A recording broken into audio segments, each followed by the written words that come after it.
up, everybody? Bruce here. I am back with another book review because that's what I do here at this channel. I read books and then I talk about them. And tonight, talking about book 2 in the Saga of the Forgotten Warrior series. I just spit a little bit there. And the name of that stellar novel is House of Assassins, written by Larry Correia, published by Baen Books, and if I'm not mistaken, released in February of 2019. These books just keep on hitting, man. I'm on book 4 right now as my current read, so it's Tower of Silence, still reading that. You know, it's about halfway there. What a phenomenal series. Honestly, Larry Correia might be my new favorite author because I've read Servants of War, I've listened to Monster Hunter International, and now I'm on the 4th book of his Saga of the Forgotten Warrior series.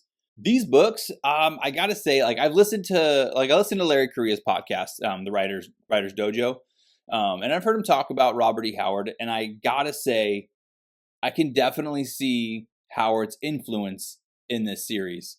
I'm not like a huge Howard connoisseur, however, I am a big fan. I want to say I read my first Robert E. Howard book this year, actually. I think it was one of the first books I kind of kicked the year off with. I went off thriftbooks.com and got this book here used. So this is the only Robert E. Howard book I've read, but oh my gosh, so good. Kind of really my first tryst into the sword and sorcery genre. I guess you like The Witcher is kind of dark, but I feel like magic is a little more common in The Witcher, so it's not quite sword and sorcery. There's definitely, even like just the flavor of the world, like the brutality of it, it's just very Howard-like, and it reminds me a lot of Conan. Not like any of the characters specifically remind me of Conan the Barbarian, but the world itself, and just the flavor is very reminiscent. I feel the same vibes, from these two writers. And like I've read Servants of War and like I said, Monster Hunter International, and didn't get that vibe. So he definitely seems like Larry, kind of dug into his sword and sorcery love and poured it into these stories. Which is kind of cool that he's able to, like, when he attacks a new genre, or when he like creates in a new genre, he is like pulling from his own likes, his own tastes, and he's not just like all of his books read the same. Like, no, they read different, and they're different styles, which is great. It kind of just shows his skill and his range as a writer. So love that. Anyway, welcome, like, share, subscribe, comment, and let's get into this a little bit, okay? Ashok Vadal was once a member of the highest caste in all of Locke. As a protector, he devoted his life to upholding the law, rooting out those who still practice the old ways, and delivering swift justice with his ancestor blade, Angru Vadal.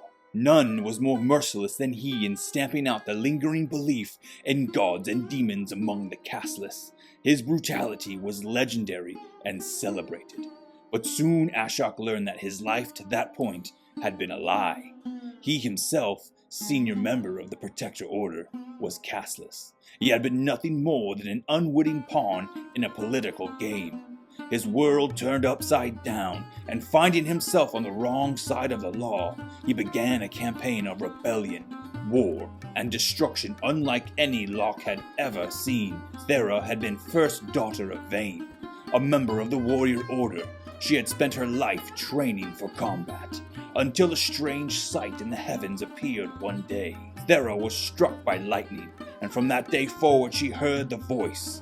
A reluctant prophet with the power to see into the future, she fought alongside Ashok Vadal and his company of men known as the Sons of the Black Sword, until a shape-shifting wizard with designs on her powers of precognition spirited her away. He holds her prisoner in the House of Assassins. Ashok Vadal and the Sons of the Black Sword marched to rescue Thera.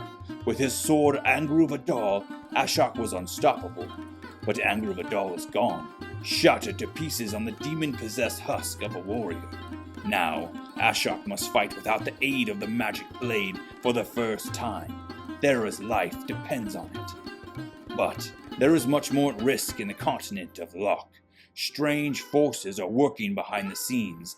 Ashok Vadal and the Sons of the Black Sword are caught up in a game they do not fully understand. With powerful forces allied against them, Ashok no longer knows what to believe. He is beginning to think perhaps the gods really do exist. If so, he's warned them to stay out of his way. They would do well to listen. First things first, action, dude. Man, Larry, he's kind of the king of action. Like, that's his thing. He self-proclaimed, not self-proclaimed, I mean, he does acknowledge that he is good at action, and I would think anybody who's read his stuff will concur, because holy crap, this action is amazing. It's not even, it's brutal, it's violent, it's very technical. If you read other books like Monster Hunter International, you know the guy knows guns frontwards and backwards, and you can see that in Monster Hunter.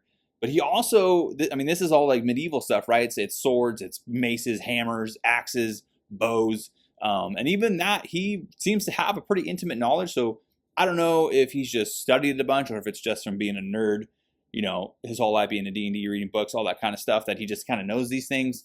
But either way, it comes across as very technical, as very accurate.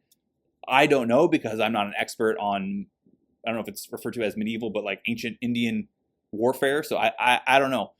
But yeah, it's very detailed, technical. It feels, it feels legit, I guess is the best way. It's too legit to quit, my man. Yeah, it's so gangster.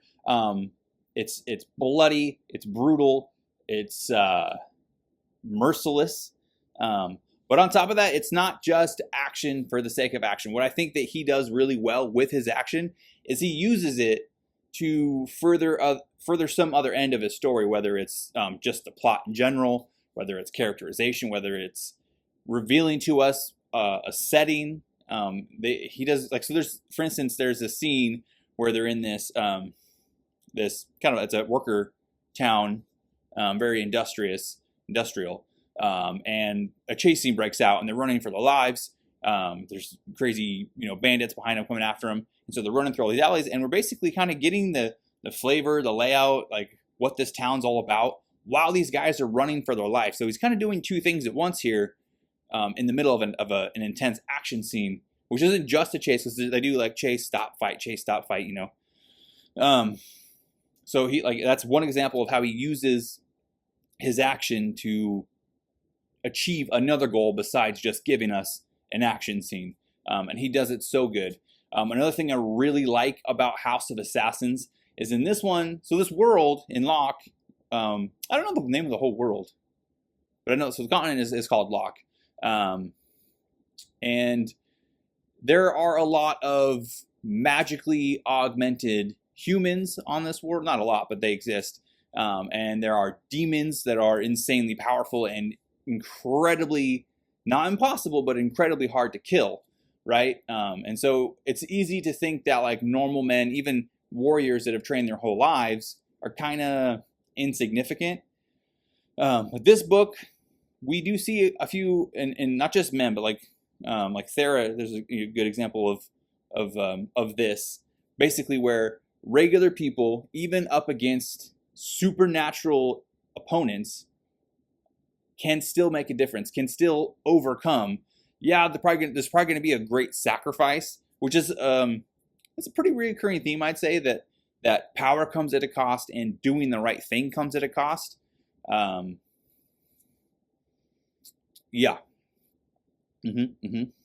So that's something else I really enjoyed about particularly one of the action scenes in here. Also, the action, there are a few scenes here that are very cinematic. I don't know, they're very epic, huge, just off the wall, crazy, gnarly action.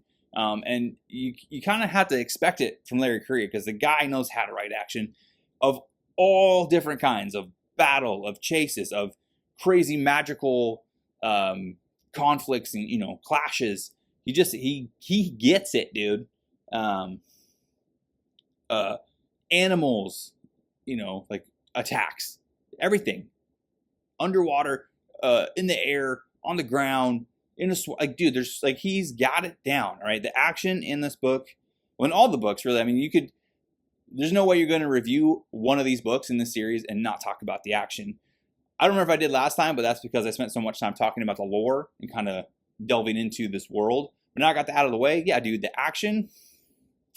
My gosh, this guy is the master, dude. He's got my vote. Okay? He's got my vote. Next, let's talk about the villains, dude. Wow. Really great villains. Both of the ones I'm going to talk about are in the first one, but the second one specifically is a huge villain in this book.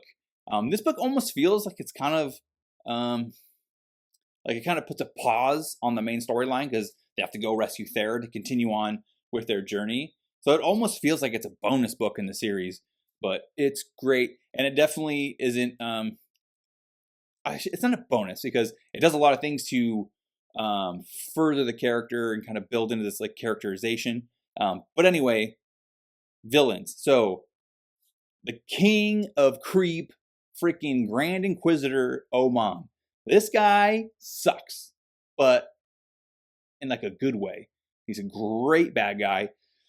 Conniving, manipulative, brutal, cunning, just everything you could ever want in your big baddie. And I would say he's definitely the big baddie so far. He's like, we know what he's trying to do, but we don't really know why he's trying to do it. And we kind of get a little bit more glimpses into like some of the things he's trying to get after, but we still don't know why he's doing it as far as this book goes. And he's just bad. He's like functionally psychotic. You know, he's not one of these villains where it's like, oh, I'm kind of, we should have some compassion for this. He's very relatable. He's got this villain origin story that, makes him like a sympathetic character. Like you can see why he's bad. No, he's just a freaking psycho, like a kind of kid that would like burn puppies, dude. No, not a good guy. Not redeemable. No redeemable qualities. He does whatever he needs to do. He'll hurt or kill anyone he needs to, however he needs to get to further his goal, his agenda. And he's very good at using people. He lets people know as much as they need to, but nobody knows the schemes as much as he does. And he doesn't even really need to trust anybody because he's so good at just using people, and he trusts himself enough to ensure that they're going to do what he needs them to do. Just really great bad guy. And then we got Sakasso, who is the leader of the House of Assassins, the Lost House, and the assassins are all wizards. And they are also extremely brutal, backstabbing, kind of basically the biggest dog leads the team kind of thing, and everyone's always trying to be the big dogs. You always got to watch your back. No honor among thieves kind of thing. That's, yeah, they're brutal. But Sakasso kind of reminds me a lot of Ashok, but like the extremely dark version of Ashok, where Ashok doesn't take like pleasure in being cruel, and he's not more or less cruel than the law dictates. Sakasso is just cruel and sadistic, and probably takes joy in being that way. But he is so focused on restoring this lost house, which is a house that basically went to war with the capital and got completely destroyed. Anyway, he's so focused on restoring this lost house that he will do anything to anyone at any cost, even to himself. He is so crazy driven by this goal. And in that way, he's kind of a mirror of Ashok. But again, that's basically the only thing they have in common. He's a bad guy as well. Him you could be maybe sympathetic towards, because not maybe you can see that maybe it wasn't his choice to be this way, but now that he likes it, kind of thing. It was kind of bred into him. Also, kind of like Ashok. Ashok didn't have a choice to go be a protector, so yeah, they might be a little similar there. That's it. That's something. His story arc, like, or not, just what he does in this book, man, he is metal. Just his fight scene with Ashok, everything he does in this book, he is a super badass sub-villain, I guess, because he's not Oman. Like he's not as, I mean, he is conniving and like, you know, manipulative and cunning, because he stays a step ahead of all the other wizards that want to take his spot, right? He's got to stay strong and be able to lead these ruthless, magically powered assassins. But he's not like manipulating an entire continent in the way that Oman is. So he's definitely, I would say, like a tier below Oman, but he's still a bad boy, dude. Let's talk about characterization. Okay, so this book really delves more into Ashok's journey toward this basically flip side of who he's always been. He, as a child, as we know, was a castless, but then he had his mind wiped because he was chosen by Ashok Vadal, and so the court wizard wiped his memory and restructured his mind to form him into this perfect servant of the law. And so his whole life, the law has just been everything to him. It's the only thing, it's the thing that matters most to him. He's solely, insanely committed to the law, right? And then when all this happens, he is still committed to the law. Even when he finds out that he's a castless and his whole life's a sham, he's still so committed to the law that he basically goes and punishes those he sees as responsible, who are responsible for doing what they did to him and breaking the law. And then he turns himself in and is hoping to be executed. However, the law orders him to go serve this false prophet of a illegal, forbidden god. And so instead of doing, the law basically orders him to break the law. And when he does that, he starts to confront these ideas of morality and truth and justice, juxtaposed to the law. And he starts to realize that just because something is the law doesn't make it right. He still acknowledges that the law is important and society needs law, but that it's not infallible. And just because something is the law doesn't make it right. And he's kind of, when he's confronted with these, working next to these people that he would deem as criminals, that normally he wouldn't think twice about killing, now he's like, okay, they're criminals according to the law, but they're not bad people. These are decent people that are trying to do good. And so he goes through this turmoil, especially in this book. I feel like this is a big kind of a transitioning period for him, where he's really trying to come to grips with, he knows what his purpose is because he's been given the order, and he's like, he's just kind of falling back on like what he knows, and that's following an oath or an order that he's been given, or an oath he's given.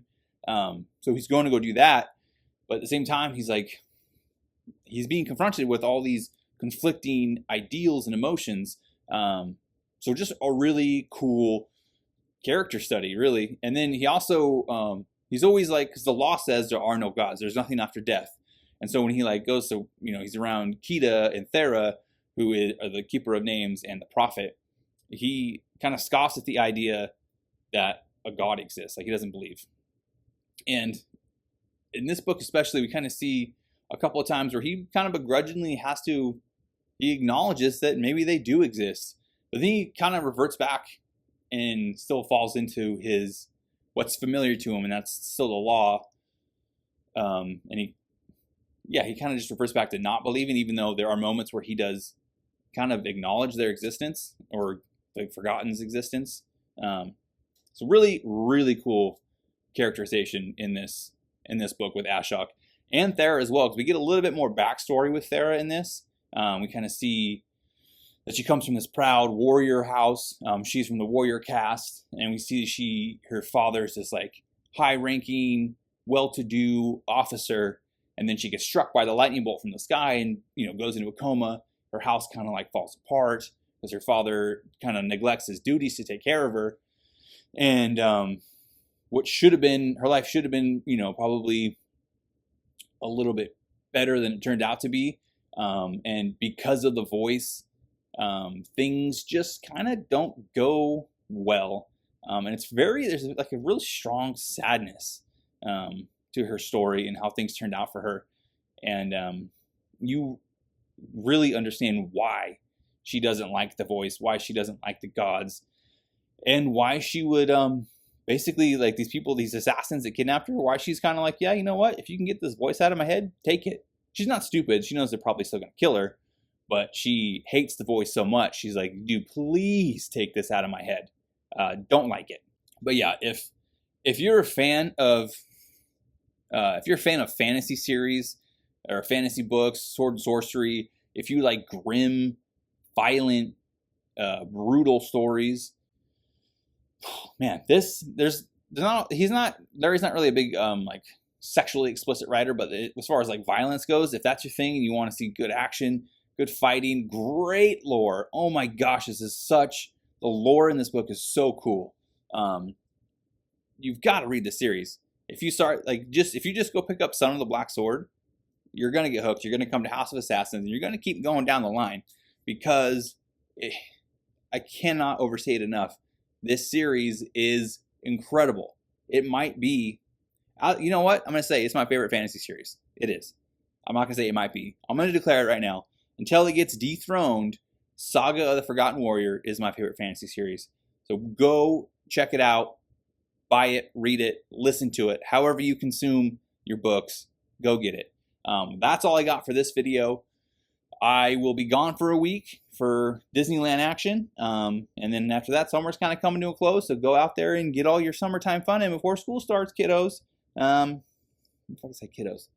Honestly, once school does start for me, not for me, but for my kids, I'm probably going to have a little more time to write and read and hopefully get some more of this stuff pumped out. Like I said, I'm a stay-at-home dad. I didn't say in this video, but other videos. So this is kind of what I do to try and do something so I don't go crazy. But anyway, like, share this video, subscribe. Let me know what you thought. If you've read it, if you haven't read it, if you liked the video, if you hated the video, tell me I suck down in the comments. I will see you guys for the next one in about a week. See you guys later.